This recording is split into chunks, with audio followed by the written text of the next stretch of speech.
అంటే ఒక ఈర్ష్యతో ఒక ఈర్ష్య అనే జబ్బుతోటి బాధపడుతున్నాడు అన్వేష్ గారు. ఓకే, ఇంకా బూతులు అయితే బూతు పితామహుడు, అర్థమైందా? సో ఆయన వచ్చిన నేపథ్యం ఏంది, ఆయననే చెప్పింది, మన సొంత కీర్తన చెప్తలేము. ఓకే, ఇండియాలో ఈ జాబు ఆ జాబు ట్రై చేద్దామని శతవిధాల ప్రయత్నించి అది రాలేదంట.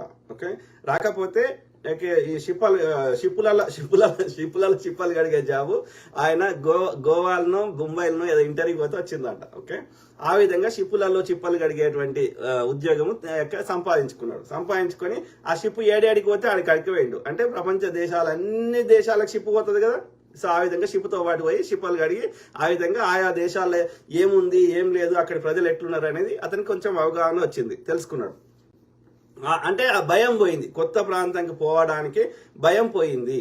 కానీ ఈ కోవిడ్ కరోనా వచ్చిన తర్వాత ఆయన ఉద్యోగం పోయింది. ఉద్యోగం పోయినాక ఏం చేయాలో అర్థం కాలేదు. మళ్ళీ ఎప్పుడు స్టార్ట్ అవుతుందో తెలియదు.